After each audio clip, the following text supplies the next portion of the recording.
Sagar ಶರೀಫ್ನಲ್ಲಿ ಜಶ್ನ್ A ಯೌಮುಲ್ ಫತಹ್ ಯಶಸ್ವಿ ಆಚರಣೆ. ಬರ್ಗಾ ಸೂಫಿ ಸರ್ಮಸ್ತ್ ರಹಮತುಲ್ಲಾಹಿ ಅಲೈಹಿ ವಸಲಾಂ.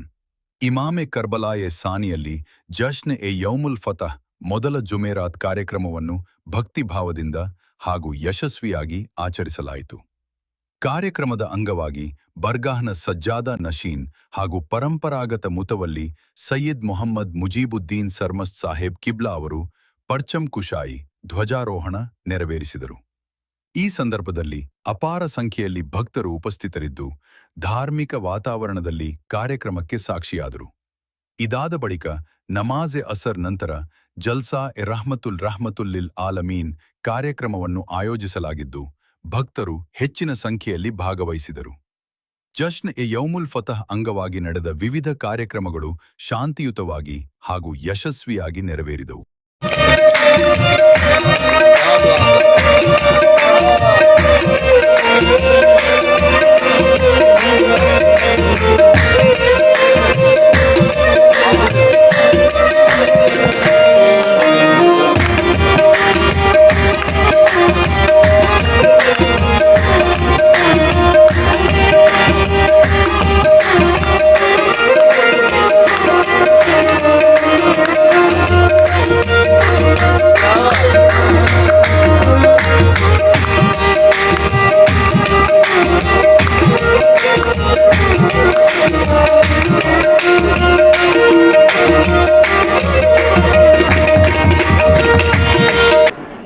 अस्सलामु अलैकुम रहमतुल्लाहि वबरकातुहू। सबसे पहले तमाम आशिक़ान औलिया को बिलखुसूस आशिक़ान सरकार सैयदना सूफ़ी सरमस्त रहमतुल्लाहि ताला अलैह को यौमुल फ़तह की पुरखुलूस मुबारकबाद पेश करता हूँ। अल्हम्दुलिल्लाह हस्ब रिवायत और हस्ब ऐलान आज के तमाम मरासिमात बखूबी अंजाम पाए और ड्योढ़ी सजादा नशीन से परचम का जुलूस निकला और बारगाह सरकार सैयदना मुनव्वर बादशाह सरमस्त रहमतुल्लाहि ताला अलैह पहुँचकर वहाँ से तमाम सगर की शाहराहों से गश्त करता हुआ पीसफुली दरगाह हज़रत सरकार सैयदना सूफ़ी सरमस्त रहमतुल्लाहि ताला अलैह पर पहुँचा। बारगाह के बाबु दाखिला पर हज़रत सजादा नशीन पीर तरीक़त रहबर शरीयत तक़द्दुस माप एडवोकेट सैयद मुजीबुद्दीन सरमस्त साहब क़िबला के हाथों परचम कुशाई अमल में आई।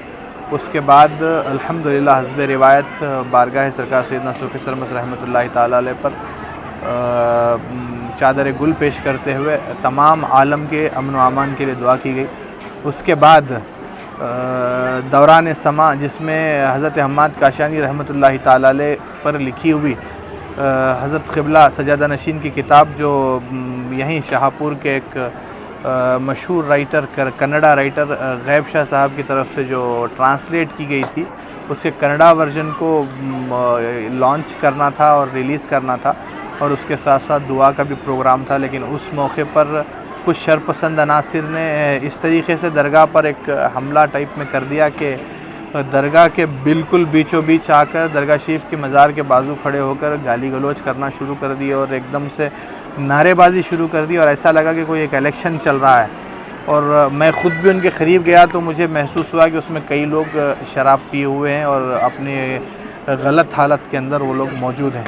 तो अफ़सोस की बात है कि दरगाहों पर जब लोग आते हैं तो एक अमन का पैगाम लेने के लिए और एक इंसानियत का पैगाम लेने के लिए हाज़िर होते हैं। लेकिन अफ़सोस की बात है कि कुछ शरपसंद अनासिर और कुछ हासिदीन की हसद की वजह से आज बारगाह सरकार सैयदना सूफ़ी सरमस्त रहमतुल्लाहि ताला अलैह में ज़ायरीन को कुछ अलग ही मामला देखने को मिला। लेकिन मैं पुरखुलूस मुबारकबाद देता हूँ सजादा नशीन साहब क़िबला को कि उन्होंने जब महसूस किया कि हालत इस तरीके से हुई है तो पुलिस डिपार्टमेंट के मुसलसल गुजारिश करने पर उन्होंने कहा कि ठीक है, अगर मैं ही यहाँ से थोड़ा सा नीचे हो जाता हूँ, वो लोग पहले ज़ियारत करने दीजिए और वो ज़ियारत कर कर वो लोगों को जाने दीजिए। लेकिन उसके बावजूद भी तकरीबन एक आधे घंटे तक का माहौल दरगाह शरीफ के अंदर बहुत ख़राब बना कर रखा गया।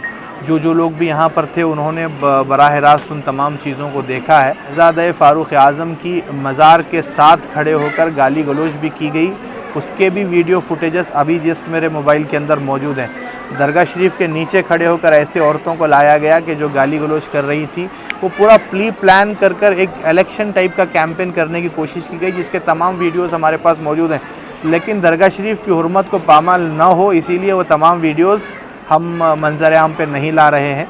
लेकिन आज मैं तमाम नौजवानों से, चाहे वो किसी भी साइड के हों, उनसे यही कहना चाहता हूँ कि सरकार सैयदना सूफ़ी सरमस्त असदुल औलिया इराक़ से निकले, बलख की सरज़मीन से निकले, अपने तख्त को ठोकर मारकर, अपनी शाहाना ज़िंदगी को ठोकर मारकर अल्लाह के दीन की खातिर और नबी पाक सल्लल्लाहु अलैहि वसल्लम के दीन के परचम को बुलंद करने की खातिर यहाँ पर आए हैं। तो उसी अमन व अमान को बरकरार रखते हुए और सरकार सैयदना सूफ़ी सरमस्त रहमतुल्लाहि ताला अलैह के मिशन को आगे बढ़ाने के लिए बारगाह सरकार सैयदना सूफ़ी सरमस्त में काम सज्जादा नशीन साहब की निगरानी में चलता रहेगा। और मैं उन नौजवानों से कहना चाहता हूँ कि जो लोग इस जुलूस में पार्टिसिपेट किए थे, पहले अब एक बार आप अपना एहतसाब कर लें। आप लोगों को सिर्फ बच्चे को हक़ दिलाना है के नाम पर लाकर एक सियासी दबदबा बनाने के लिए इस्तेमाल किया जा रहा है, और उन शरपसंद अनासिर का सियासी दबदबा बनने वाला नहीं। वो ख़ुद पहले अपनी दरगाह शरीफ के अंदर पहले अपना इंसाफ कर लें। कई प्रॉपर्टीज़ के इंक्रोचर हैं, उनके पूरे फैमिली मेम्बर्स, इंशाल्लाह उसका तमाम डिटेल्स आप लोगों के सामने बहुत जल्द मैं दूंगा। उसके बाद इंशाल्लाह उस इंसाफ का बेड़ा भी हम लोग उठाएंगे।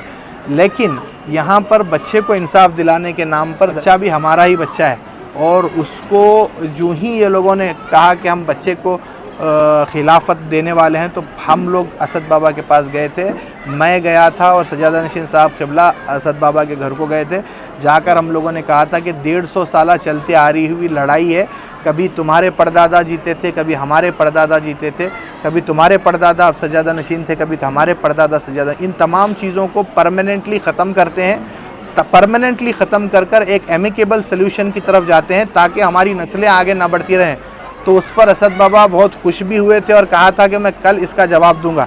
लेकिन मुझे लगता है कि ऐसे ही शरपसंद अनासिर को उन्होंने जब कांटेक्ट किया या फिर उनसे मशवरा किया होगा, तो उन्होंने दूसरे दिन मुझसे कहा था, जिसकी कॉल रिकॉर्डिंग आज भी मेरे पास है, ज़रूरत पड़ने पर मैं इंशाल्लाह सोशल मीडिया पे भी शेयर करूँगा। तो असद बाबा ने मुझसे ये कहा था कि साहब एक काम करेंगे, कोर्ट में तो केस चल रहा, आप अगर जीते तो मैं खुश होता हूँ, मैं अगर जीता तो आप खुश हो ना, हम भाया की तरह चलते रहेंगे। उसके बाद केसेस चले टिल दी हाई कोर्ट, तमाम चीज़ें डिसाइड हुई, अभी ट्रिब्यूनल के अंदर पेंडिंग है। उसके बावजूद भी इस तरीके की शरपसंदी कुछ शरपसंद लोग कर रहे हैं। इंशाल्लाह दरगाह हज़रत सूफ़ी सरमस्त में इस तरीके के डेवलपमेंट के काम चलते रहेंगे, और दरगाह हज़रत सूफ़ी सरमस्त से इस तरीके का आगे आने वाले दिनों के अंदर हज़रत सूफ़ी सरमस्त के मिशन को आगे बढ़ाने का काम जारी रहेगा। लेकिन इस मौके पर मैं यादगीर के SP, गुलबर्गा के PI और सुरपुर के DSP से सवाल करना चाहता हूँ कि लॉ एंड ऑर्डर कहाँ है? कोर्ट के ऑर्डर्स, बोर्ड के ऑर्डर्स और तमाम दस्तावेज़ात रहने के बावजूद क्या सिर्फ कुछ लोगों को जमा करके इस तरीके का हंगामा किया जा सकता है? आपने इससे पहले के उर्स में DSP साहब, मैं आपसे कह रहा हूँ, आपने इससे पहले के उर्स में मुझसे ये कहा था कि पूरे गांव के लोग उनके साथ हैं। आज के वीडियोस उठाकर देख लीजिए, 15वें से 16वां आदमी मुझे बताइए, मैं आपकी बात को मानने के लिए तैयार हूँ। उन्होंने एक प्रेस कॉन्फ्रेंस 12 लोगों को लेकर की थी, हमने एक प्रेस कॉन्फ्रेंस 50 लोगों को लेकर की थी।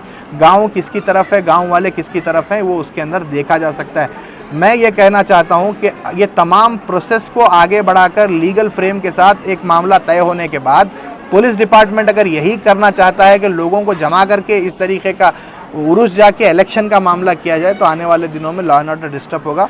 आप लोगों को स्ट्रिक्ट कार्रवाई इसके ऊपर करनी पड़ेगी। और यहाँ पर सज्जादा नशीन साहब क़िबला पर हमला करने की भी कोशिश की गई, उसके भी वीडियोज़ इंशाल्लाह हम आपके सामने पेश करेंगे। इस तरीके से किसी को हक़ दिलाया जाएगा, कोर्ट ऑफ लॉ के अंदर हक़ दिलाया जाएगा कि लोगों को जमा करके पिला के खिला के ला के हक़ दिलाया जाएगा। मैं ये नहीं कह रहा कि तमाम नौजवान उसके अंदर इस तरीके से, अल्हम्दुलिल्लाह 90% नौजवान उसके अंदर औलिया इकराम को चाहने वाले, लेकिन बहकावे में वहाँ पर आए हुए थे। उन लोगों से कहना चाहता हूँ एक बार हक़ाइक़ पे फिर से एक मरतबा नज़र-ए-सानी करें। अगर किसी को इस मामले के अंदर बात करनी है तो मुझसे बराह रास्त कॉन्टैक्ट किया जा सकता है। मैं तमाम हक़ाइक़ और तमाम दस्तावेज़ात आप लोगों को दिखाने के लिए तैयार हूँ। अस्सलामु अलैकुम रहमतुल्लाहि व बरकातहू।